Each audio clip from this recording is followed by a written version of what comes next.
Hello and welcome to the basement. I am Theron. This video is going to go over the racial lore and show some of the character creation options that were available in the November 11th, 2023 stress test. Monsters and Memories is in the proof of concept phase, so everything is subject to change. The origins of the dwarves are not entirely clear, but many historians trace their arrival on Eth-Ur to coincide with that of the dragons, after the Burning Heavens cataclysm. Dwarven creation myths suggest that the dwarven people originate from the great mountains of the Galdry Range to the east. These myths state that their people were created from the blood of their ancestor god, a great titan who formed their homeland upon his death.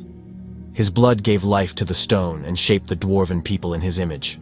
Dwarves are fond of strong drink, fine craftsmanship, astronomy, and exploration. They are quick-tempered, fierce fighters, whose fortitude resembles the stone from which they are believed to have originated. As both master craftsmen and insatiable explorers, dwarves can be found throughout Aetheril. To befriend one of these stout and loyal folk is to make a friend for life. No race on Aetheril is as inventive or creative as the diminutive gnomes. Their ceaseless pursuit of truth, coupled with their extraordinary epiphanies, make them unrivaled in their genius. Behind the chaos of their workspaces and their curt, distracted demeanors, they are kind, gentle souls, and are perhaps the most benign, and also brilliant and charming, of Aether's races.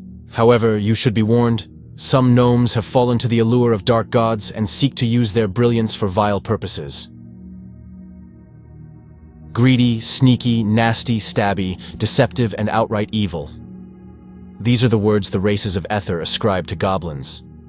Only tolerable because their unique intuition for sensing secrets, and maybe their sick sense of humor. Goblins have an aptitude for identifying hidden entrances, or being able to tell when another is not being truthful. And so, they find great utility in leveraging their race's renown for secret finding, espousing themselves as invaluable guides to reluctant adventurers. For a non-goblin, it will be nigh impossible to navigate through the labyrinthine forest that shrouds the heap that goblins call home. An ever-growing pile of all the various riches and plunder the goblins manage to attain from all their nefarious activities.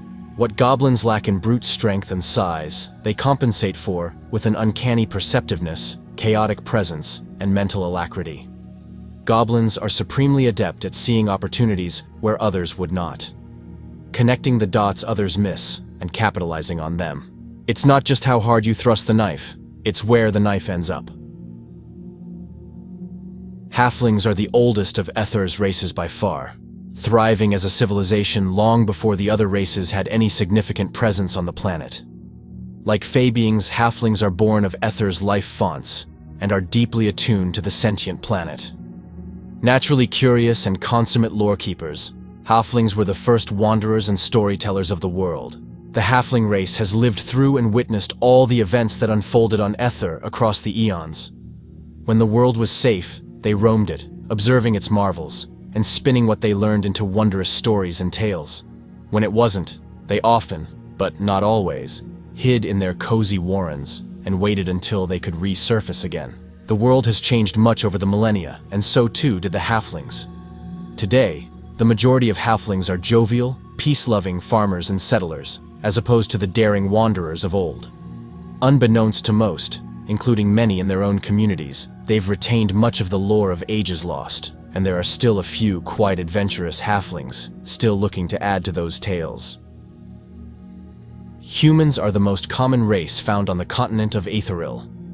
They vary in disposition, motivation, and aptitude almost as greatly as they number. Despite this strong sense of individuality, 4 common human cultures exist on Aetheril. The Bahara, a proud seafaring people, whose history dates back to the fall of Hathalia, and who are rumored to align with powerful supernatural forces. The Terrellians, the other humans to migrate east during the Second Diasidium. They're a powerful and noble people, whose queen is rumored to have gone mad. The Dur and superstitious people of Easthim, whose love of tradition and bureaucracy is topped only by their affinity for corruption. The nomadic sojourners, clans of these wildlings, tinkers, entertainers, and traveling merchants can be found throughout Aetheril. These furious and fearless warriors are capable of incredible violence. In a heartbeat, Their temperaments can swing from the stillness of a placid sky to the unadulterated fury of a raging tempest. They vary greatly in intelligence and disposition, but none of them fear death, for only the bravest of them will feast in the shattered halls of the elders. Ogres were created by the giants of the Storm Coast to assist in countering the hordes of filth that poured into Ether during the first invasions of the Spiral Lords. Long after those wars, an unnatural cataclysmic event shattered the Storm Coast and killed off their giant elders, leaving the ogres both homeless and without masters. Over the centuries that followed, the ogres resettled in the frigid north of Aetheral and built a stratified martial civilization ruled by warlords. Today, these massive masters of violence can be found throughout Aetheral. Their strength and discipline has earned them a reputation as renowned soldiers, loyal mercenaries, and skilled craftsmen.